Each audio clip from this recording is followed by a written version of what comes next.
तो इस वीडियो का जो टॉपिक है that is tumours of pharynx.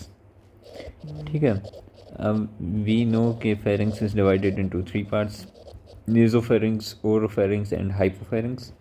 ठीक है, हम लोग इस वीडियो में सिर्फ 2 पार्ट्स को डिस्कस करेंगे, that is nasopharynx and oropharynx.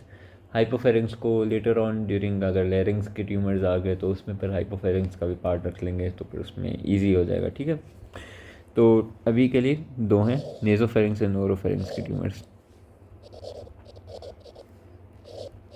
ठीक है, these both are divided into again benign and malignant.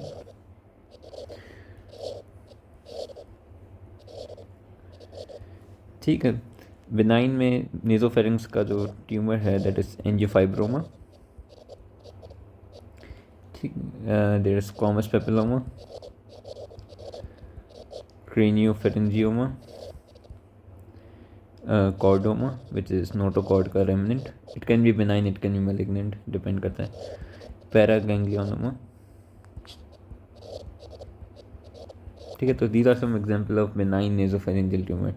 फिर हमारे पास मैलिग्नेंट में आ जाता है cancer of the nasopharynx. There are some lymphomas जो यहाँ पे मिल सकते हैं हमें। एडेनॉइड सिस्टिक कार्सिनोमा मिल सकता है, यूजुअली सलाइवरी ग्लैंड का होता है ये। ठीक है, तो ये हो गया हमारे पास। फिर ओरोफेरिंग्स के आ जाते हैं। बेनाइन में हमारे पास पेपिलोमा होता है ओरोफेरिंग्स का, हेमेंजियोमा होता है, as well as pleomorphic adenoma होता है।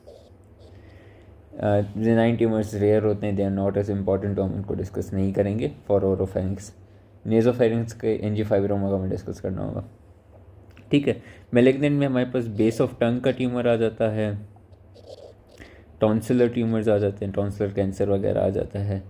उसके अलावा पैलेटाइन ट्यूमर्स आते हैं, पैलेटाइन का कैंसर वगैरह आ जाता है, as well as pharyngeal wall वगैरह का कैंसर आ सकता है। सही है, तो ये हमारे पास आ जाते हैं। अब डिस्कस करने में हमारे पास कौन से इंपॉर्टेंट हैं, एंजियोफाइब्रोमा, कैंसर ऑफ नेजोफेरिंग्स, ठीक है, मैलिग्नेंट ओरोफेरिंग्स वाले, ये 3। सही, तो ये डिस्कस करने में स्टार्ट करते हैं एंजियोफाइब्रोमा से।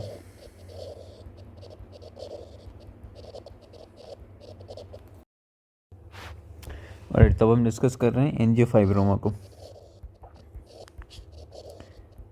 एंजियोफाइब्रोमा जो है that is a tumour of the vasculature. तो इसमें होता यूँ है कि ये हमारे पास मेनली फाउंड होता है इन एडोलेसेंट मेल्स। ठीक है, right around the time of puberty, slightly after that. तो this is suppose to be testosterone dependent tumour. Hypothesis है कि ये टेस्टोस्टेरोन डिपेंडेंट होता है। This is hypothetically haematomas nidus होता है।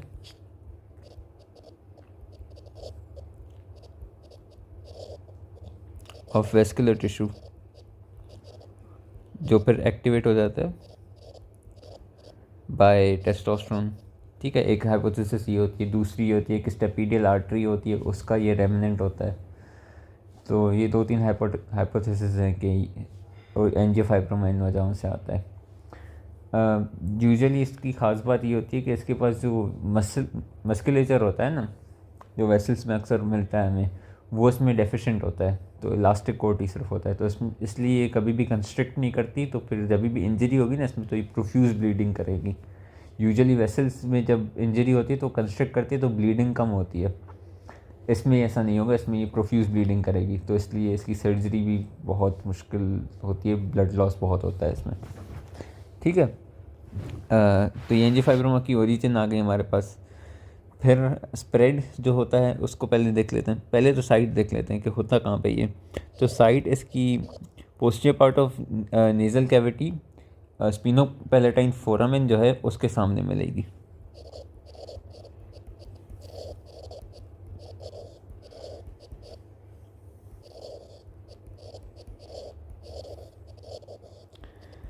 सही है, अब इसकी एक्सटेंशन देख लेते हैं कि ये ग्रो कैसे करता है।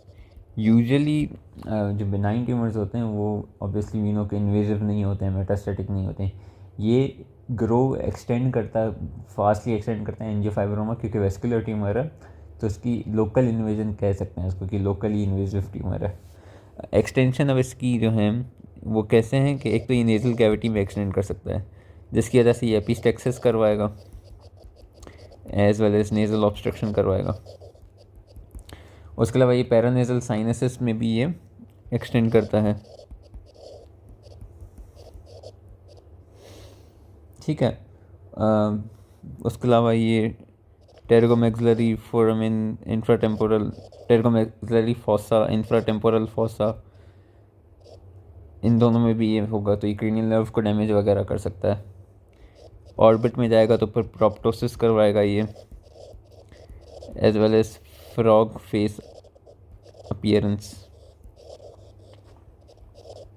ठीक है। क्रेनियल कैविटी में ये एंटीरियर क्रेनियल फोसा में भी आ सकता है और ये मिडिल क्रेनियल फोसा में भी आ सकता है। एंटीरियर क्रेनियल फोसा में through cribriform plate of the ethmoid bone, and middle cranial fossa में ये यूजुअली तो क्या नाम है इसका, साइनस, कैवर्नस साइनस वाले रास्ते के थ्रू जाता है, लेकिन कभी कभी फोरामेंस के थ्रू भी थोड़ा सा ट्रैवलिंग होती है इसकी, तो फिर ये कैरोटिड की या तो मीडियली या लेटरली मिल जाता है हमें। सही है। क्लिनिकल फीचर्स में हमारे पास क्या आ जाएगा इसके पास, रिकरेंट एपिस्टेक्सिस होंगी। ठीक है, स्पॉन्टेनियस होंगी वो, नेज़ल ऑब्स्ट्रक्शन मिलेगी। ठीक है, तो बोलते हैं कि रिकरेंट एपिस्टेक्सिस है, नेज़ल ऑब्स्ट्रक्शन है यूनिलैटरली इन ए जुवेनाइल मेल या फिर एडोलेसेंट मेल, तो फिर this is most likely angiofibroma. ठीक है। उसके अलावा हमारे पास कंडक्टिव हियरिंग लॉस मिल सकता है क्योंकि स्टेशन ट्यूब की ब्लॉकेज हो सकती है, नेज़ोफेरेंजियल है ना, मास इन नेज़ोफेरिंग्स होगा, प्रोप्टोसिस वगैरह होगी। उसके अलावा पैरालिसिस ऑफ क्या कहते हैं इसको, क्रेनियल नर्व्स वगैरह भी हो सकती हैं। डायग्नोसिस जो होती है इसकी, that is on clinical picture. ठीक है। हम इसकी बायोप्सी नहीं कर सकते। बायोप्सी इसलिए नहीं कर सकते क्योंकि ब्लीड करेगा बहुत ज़्यादा, तो अगर बायोप्सी की और उसने ब्लीड कर दिया और फिर मसला हो जाएगा। ठीक है। बाकी क्लिनिकल पिक्चर पे या सीटी वगैरह करते हैं, सीटी स्कैन, जिसमें हमारे पास एक साइन मिलता है which is known as Holman Miller sign. इसमें क्या होता है कि बल्जिंग हो रही होती है या फिर बाउइंग हो रही होती है anteriorly of the posterior wall of maxillary sinus.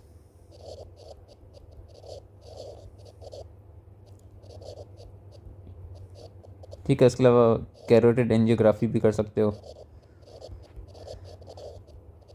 तो फिर हमें उसका पता, एंजियोफाइब्रोमा का पता चल जाएगा। ठीक है। इसकी फिर हमारे पास एक स्टेजिंग भी आती है which is known as Fisch staging. उसमें पिक्चर दिखा दूंगा, वो देख लेना एंड देन थोड़ा सा याद रख लेना उसको, क्योंकि अक्सर पूछ लेते हैं।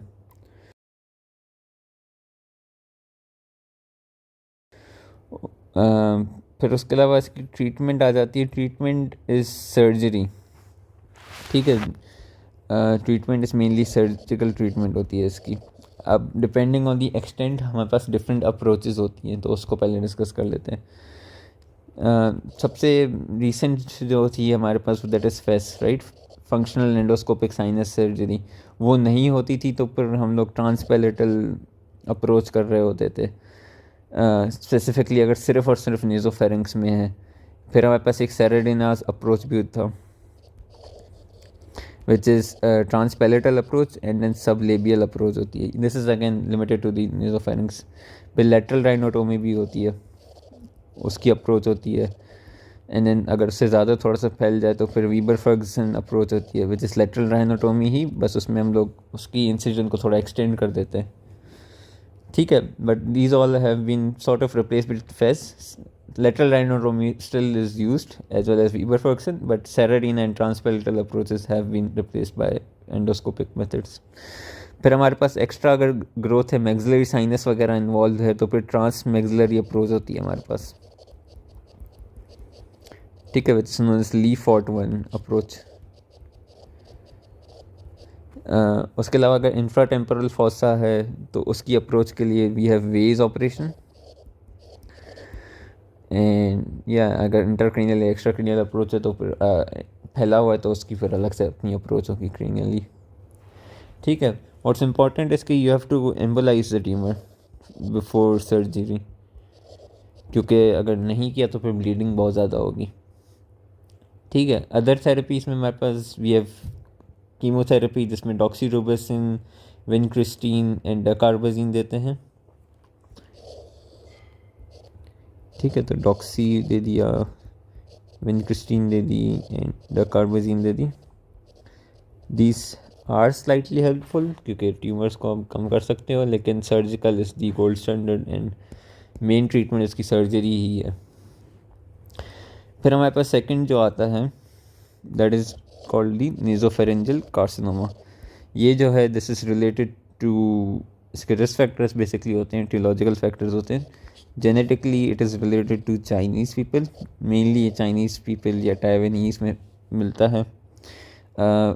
एप्स्टीन बार वायरस का इसमें रोल है, खासकर इसके 3 टाइप्स मेन होते हैं, तो जो टाइप 2 एंड टाइप 3 उसमें एप्स्टीन बार वायरस का रोल है। एनवायरमेंटल फैक्टर्स में हमारे पास smoking, air pollution, nitrosamines from sulphated salted fish, sorry,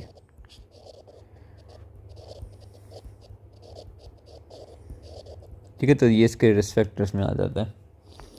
इसके 3 टाइप्स होते हैं हिस्टोलॉजिकली, एंड देन 3 टाइप्स होते हैं ग्रॉसली।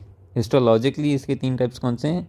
केराटिनाइजिंग कार्सिनोमा जिसमें स्क्वामस सेल होगी, स्क्वामस सेल कार्सिनोमा होगा जिसमें केराटिन होगा। ठीक है, दूसरा है नॉन केराटिनाइजिंग डिफ्रेंशिएटिंग, ठीक है, वेल डिफ्रेंशिएटेड होगा लेकिन नॉन केराटिनाइजिंग होगा। एंड देन तीसरा है non keratinising and non differentiated, तो ये एटिपिकल सबसे ज़्यादा जो है वो ये है। ठीक है, फिर ग्रॉसली इसके 3 फॉर्म्स होते हैं। देयर इज़ प्रोलिफरेटिव फॉर्म जो यूजुअली ऑब्स्ट्रक्शन वगैरह करवाता है, there is ulcerative form and then there is infiltrative form जो अंडरलाइंग स्ट्रक्चर को इन्फिल्ट्रेट करेगा एंड देन फैलता जाएगा। स्प्रेड जो है इसकी वो, सिंस ये कैंसर है, लोकल स्प्रेड भी होगी इसकी एंड देन मेटास्टेटिक स्प्रेड भी होगी।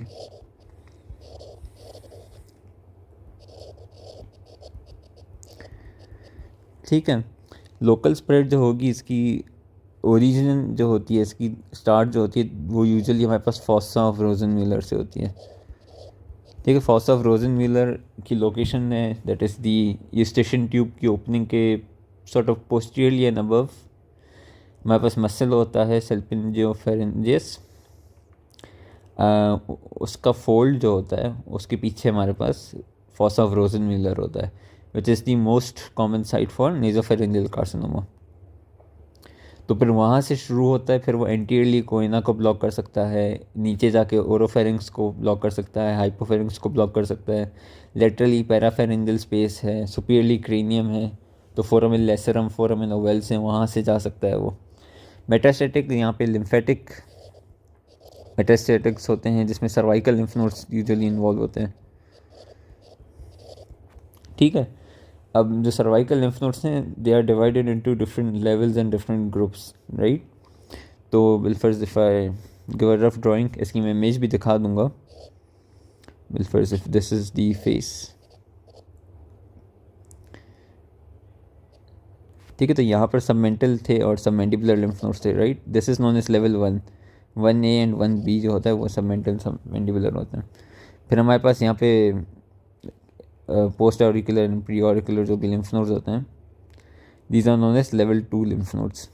आई am not 100% accurate in this because मैंने भी अभी पूरा याद नहीं किया, लेकिन जहाँ तक मेरी बेस्ट नॉलेज है उस पर मैं बता रहा हूँ। ठीक है, फिर हमारे पास आते हैं स्टर्नोक्लीडोमास्टोइड मसल आता है हमारे पास, राइट। तो स्टर्नोक्लीडोमास्टोइड मसल के जो एंटीरियर बॉर्डर है वहाँ पर हमारे पास लिम्फ नोड्स का ग्रुप होता है, जो cervical lymph node, deep cervical lymph nodes होते हैं। तो वहाँ पर 3, 4 एंड आई बिलीव 5 यहाँ पर होगा। 6th is the posterior occipital वाले and then 7th is the sternocleidomastoid के आगे वाले जो हायोइड वोंजुकुलर डाइगेस्ट्रिक वगैरह वाले हैं। तो ये इसका पूरा सेटिंग होती है, पूरी लेवल्स ऑफ लिम्फ नोड्स होते हैं ये। इसकी मैं पिक्चर भी दिखा दूंगा, पिक्चर को देखना उसमें ज़्यादा सही तरीके से समझ में आ जाएगा। दिस इज़ लाइक रफ वो डायग्राम। खैर, लिम्फेटिक स्प्रेड तो इसकी सर्वाइकल लिम्फ नोड में है, रेट्रोफेरिंजियल लिम्फ नोड्स में है। दूसरी स्प्रेड जो होगी, जो ऑर्गन स्प्रेड होती है, वो उसमें lungs, bone and liver, pharynx के जो कैंसर हैं वो इसमें फैलेंगे। क्लिनिकल फीचर्स कौन से हैं? तो नेज़ल ऑब्स्ट्रक्शन हो सकती है, ठीक है, नेज़ल सिम्टम्स में ऑब्स्ट्रक्शन हो गई, नेज़ल डिस्चार्ज हो गया, उसके अलावा नेज़ल ऑब्स्ट्रक्शन की वजह से rhinolalia clausa, that is the loss of nasal tone, epistaxis हो गई, ठीक है। उसके अलावा ऑटोलॉजिक भी हमारे पास डिस्टर्बेंसेस होती हैं, जैसे कंडक्टिव हियरिंग लॉस हो गया, ओटाइटिस मीडिया हो गया, ठीक है। खासकर ये यूनिलैटरल होता है। उसके अलावा हमारे पास ऑप्थेल्मोन्यूरोलॉजिक क्या कहते हैं डेफिसिट्स होते हैं, जिसमें squint, diplopia, this is because of paralysis of the ocular muscles affecting the nerves 3, 4 and 6. Horner syndrome भी हो सकता है, ब्लाइंडनेस भी हो सकती है। इसकी भी अपनी स्टेजिंग होती है, TNM स्टेजिंग होती है, ठीक है। T is for the tumour size, तो T1 जो होता है that is only in nasopharynx, T2 में A एंड B होता है। A जो होता है वो oropharynx, 2 is basically oropharynx, and then A जो है that is without parapharyngeal space की involvement, and 2B is with parapharyngeal space की इन्वॉल्वमेंट, ठीक है। 3 में पैरानेजल साइनसेस आ जाते हैं, एंड देन T4 में हमारे पास इंट्राक्रेनियल या फिर क्रेनियल नर्व इन्वॉल्वमेंट होती है,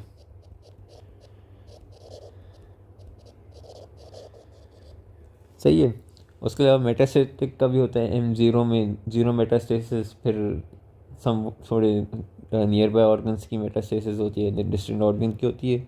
नोड्स में again N0 no nodes, N1 unilaterally, N2 bilateral involvement हो रही होती है, ठीक है। डायग्नोसिस इसकी CT MRI से होगी, पेट स्कैन करवा सकते हो, एंडोस्कोपी करवा सकते हो, यूजुअली रिजिड एंडोस्कोपी होती है, एंड बायोप्सी। ट्रीटमेंट जो होगी इसकी that is usually stage 1 and 2 के लिए हमारे पास रेडियोथेरेपी होती है,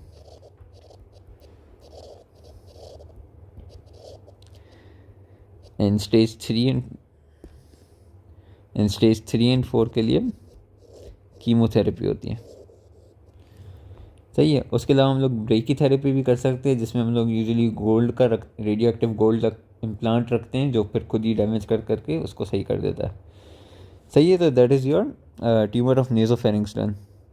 फिर हमारे पास आ जाते हैं ट्यूमर ऑफ ओरोफेरिंग्स। अब ओरोफेरिंजियल ट्यूमर्स जो हैं वो हमारे पास ग्रोसली जो हैं वो डिवाइडेड होते हैं इनटू 4 डिफरेंट क्लासेस, ठीक है। दे can B superficial spreading, they can be exophytic, they can be ulcerative, and they can be infiltrative,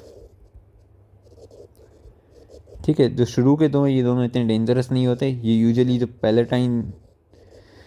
palette के कैंसर वगैरह हो गए ये वो हैं, ठीक है। बाकी जो एंड के दो हैं ये डेंजरस होते हैं, स्प्रेड कर सकते हैं। टॉन्सिलर मेलिग्नेंसी और टंग की मेलिग्नेंसी जो होती है वो ये होती है यूजुअली, ठीक है। हिस्टोलॉजिकली भी इसमें 4 तरीके के होते हैं। They can be squamous cell carcinoma, it can be adenocarcinoma, it can be lymphoepithelioma, ठीक है, and then it can be also lymphoma,